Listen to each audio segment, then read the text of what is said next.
और आज की सबसे बड़ी खबर, आर्थिक रूप से कमजोर सामान्य वर्ग के लोगों को 10% आरक्षण पर सुप्रीम कोर्ट ने मुहर लगा दी है। 5 जजों की संवैधानिक पीठ में से 3 जजों ने ईडब्ल्यूएस के समर्थन में फैसला दिया, जबकि सीजेआई यूयू ललित और जस्टिस रविंद्र भट्ट ने ईडब्ल्यूएस के खिलाफ फैसला दिया। क्योंकि 3 जजों का फैसला ईडब्ल्यूएस के पक्ष में रहा, इसलिए आर्थिक रूप से कमजोर सामान्य वर्ग के लोगों को 10% आरक्षण का फायदा मिलता रहेगा।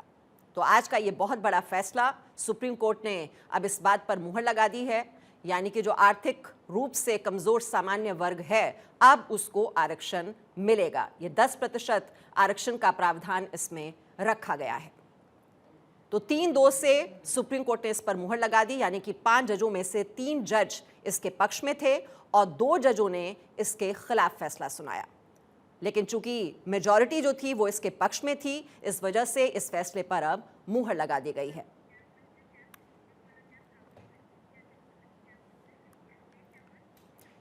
तो ईडब्ल्यूएस पर सुप्रीम कोर्ट की ओर से यह मुहर लगा दी गई है। देश में जारी रहेगा आर्थिक आधार पर आरक्षण। सुप्रीम कोर्ट ने ईडब्ल्यूएस आरक्षण को माना है संवैधानिक। तो ये आप देख रहे हैं, देश में अब जारी रहेगा आर्थिक आधार पर यह आरक्षण। जो सामान्य वर्ग है और आर्थिक रूप से जो कमजोर तबका है, अब उसको आरक्षण का लाभ मिलेगा। सुप्रीम कोर्ट ने अब इस पर मुहर लगा दी है। संवैधानिक पीठ के 3 जज ईडब्ल्यूएस के पक्ष में थे। तो 3 जजेस ने इसके पक्ष में फैसला सुनाया। जस्टिस दिनेश माहेश्वरी, जस्टिस बेला त्रिवेदी इसके पक्ष में थे। तो कुल मिलाकर 3 जज थे जो इसके पक्ष में थे। जस्टिस पारदीवाला भी ईडब्ल्यूएस कोटा के पक्ष में थे, लेकिन CJI UU Lalit EWS quota के विपक्ष में थे। तो 2 जज थे जो इसके अगेंस्ट थे। जस्टिस रविंद्र भट्ट ने ईडब्ल्यूएस कोटा को बताया गलत, लेकिन यह मुहर लग गई क्योंकि 3 जज ने इसके पक्ष में यह फैसला सुनाया।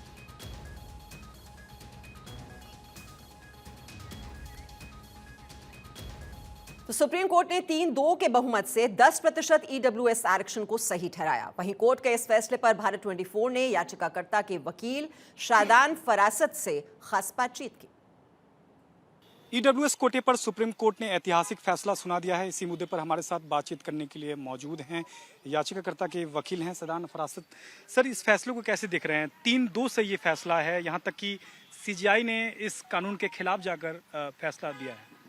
हाँ, देखिए 3-2 फैसला है। तो जिस तरह से देश में रिजर्वेशन और आरक्षण के ऊपर 2 व्यूज़ हैं, उसी तरह से कोर्ट के अंदर भी आज 2 व्यूज़ थे और वो बहुत शार्पली डिवाइडेड व्यूज़ थे, क्योंकि जिस तरह से मेजॉरिटी 3 जजेस ने अप्रोच किया इस इशू को, उसके बिल्कुल विपरीत तरह से कम एक इशू पे उसे 2 जजेस ने अप्रोच किया है।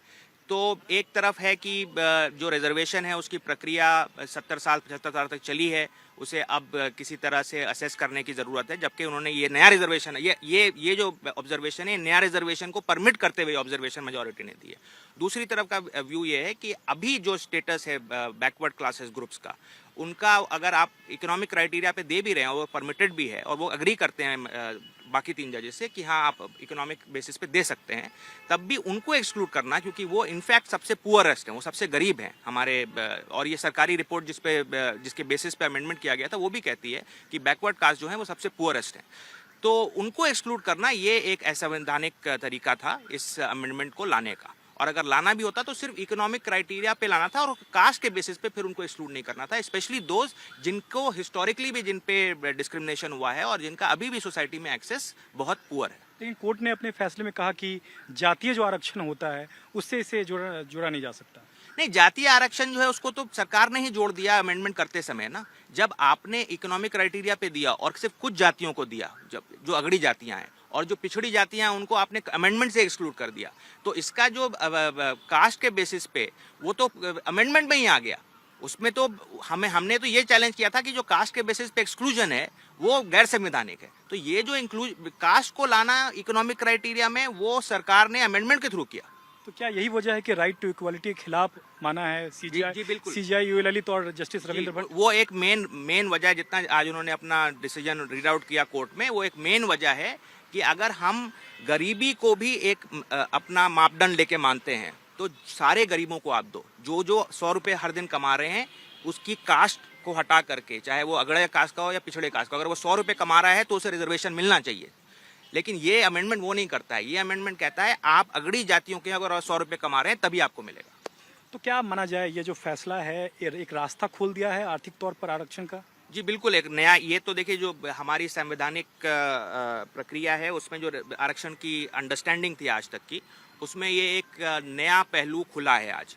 और ये नया पहलू अब किस तरह से, क्योंकि ये दो पहलू हैं जो फॉरवर्ड और बैकवर्ड कास्ट के अब दोनों रिजर्वेशन परमिटेड हो गए हैं कॉन्स्टिट्यूशन के हिसाब से। तो एक सर एक इसी पर सर से सवाल जोड़ना चाहेंगे कि 50% आरक्षण जो है वो फिक्स है इंदिरा साहनी जजमेंट का जातीय तौर पर, क्या अब इसकी भी लिमिटेशन आगे आने वाले दिनों में बढ़ सकती है? देखिए अब ये जो 10% एडिशनली ऐड किया गया है और आज इन्होंने कहा है कि ये 50% का वायलेशन, मेजॉरिटी का व्यू ये था कि वो बेसिक स्ट्रक्चर को वायलेट नहीं करता तो 50 के ऊपर जा सकते हैं।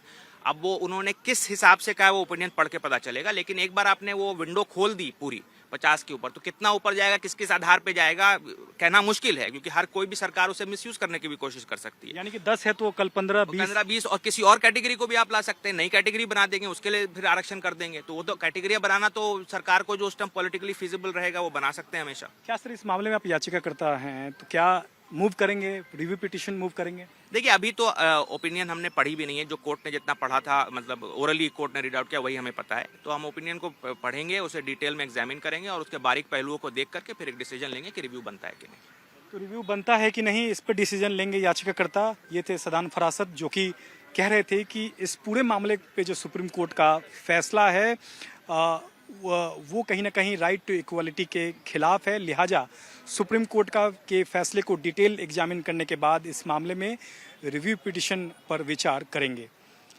कैमरा पर्सन मोहित के साथ सुमित कुमार, भारत 24, दिल्ली। और ये अब आपको ग्राफिक्स के जरिए दिखाते हैं ईडब्ल्यूएस आरक्षण पर सुप्रीम कोर्ट ने क्या कहा।